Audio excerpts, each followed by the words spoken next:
Assalamualaikum warahmatullahi wabarakatuh. Perkenalkan, nama saya Martin Rahayu, NIM 195231163 dari kelas Perbankan Syariah 5D. Di sini saya akan menjelaskan materi tentang ekonometrika.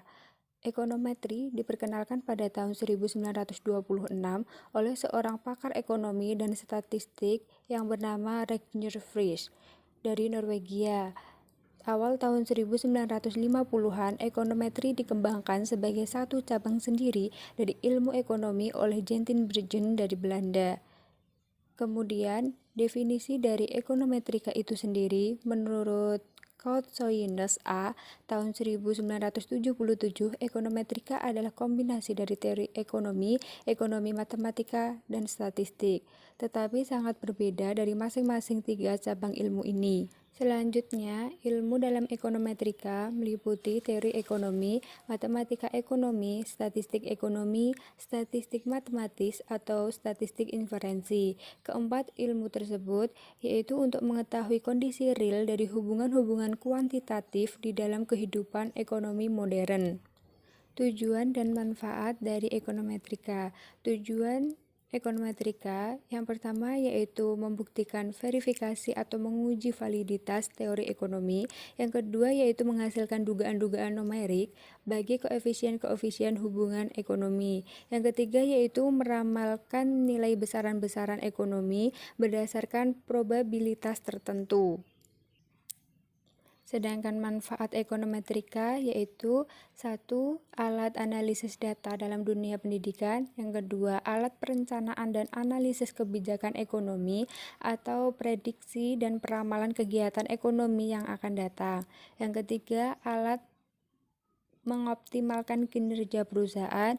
Yang keempat yaitu kelebihan dari ekonometrika yaitu membuka perspektif dan temuan-temuan baru. Kategori ekonometrika yaitu ada dua. Yang pertama, ekonometrika teori, yaitu pengembangan metode yang tepat untuk mengukur hubungan-hubungan ekonomi yang ditetapkan oleh model ekonometrika. Pembahasannya lebih pada statistika matematis. Yang kedua, ekonometrika terapan, yaitu menerapkan alat ekonometrika teoritis untuk mempelajari beberapa bidang khusus dalam ilmu ekonomi seperti fungsi produksi, fungsi konsumsi. Selanjutnya yaitu ciri-ciri model ekonometrika. Yang pertama, masuk akal teoritis. Yang kedua, kemampuan menjelaskan. Yang ketiga, akurasi estimasi parameter. Yang keempat, kemampuan peramalan. Yang kelima, kesederhanaan.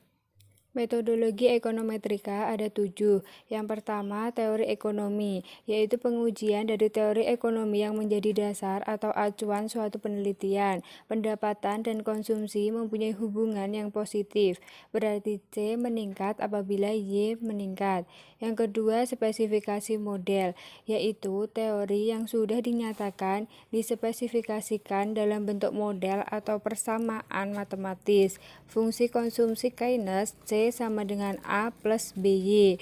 Model ekonometrikanya yaitu C sama dengan A plus BY plus E. Yang ketiga, pengumpulan data, yaitu untuk mengakuratkan hasil penelitian agar mendapatkan data yang valid dan dapat dipertanggungjawabkan dan menghasilkan keputusan yang baik dan kuat. Tipe data ekonomi, yaitu pertama, data yang dapat dikumpulkan pada beragam tingkat agregat, yaitu data mikro dan data makro. Yang kedua, data yang menyatakan suatu flow atau stok. Yang ketiga, data dapat berupa kuantitatif atau kualitatif. Struktur data ekonomi. Yang pertama, data tambang lintang atau cross section. Yang kedua, data deret waktu atau time series.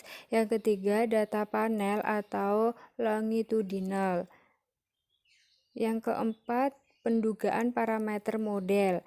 Teori ekonomi kurang lebih teori konsumsi. Spesifikasi model C sama dengan A plus BY plus E. C sama dengan A plus B1 X1 plus B2 X2 plus dan seterusnya hingga plus BN XN plus E. Pendugaan parameter C sama dengan 6 dikali 50 plus 0 dikali 75 Y. X1 sama dengan Y.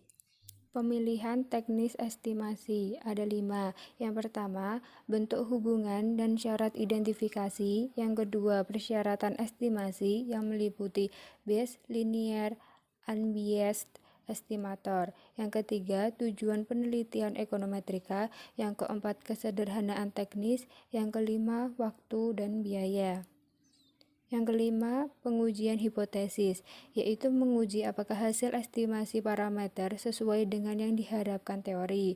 Yang keenam, evaluasi model atau tolak atau terima teori, yaitu ada 3.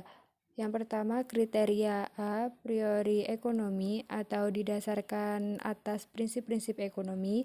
Yang kedua, kriteria statistik atau nilai F, T, R score. Yang ketiga, kriteria ekonometrika atau BLUE. Yang ketujuh, penggunaan model atau peramalan atau forecasting. Analisis kebijakan digunakan untuk pengendalian keadaan atau kebijakan baru yang relevan dengan hasil perhitungan. Terima kasih, dan bila ada kurang lebihnya saya mohon maaf. Wassalamualaikum warahmatullahi wabarakatuh.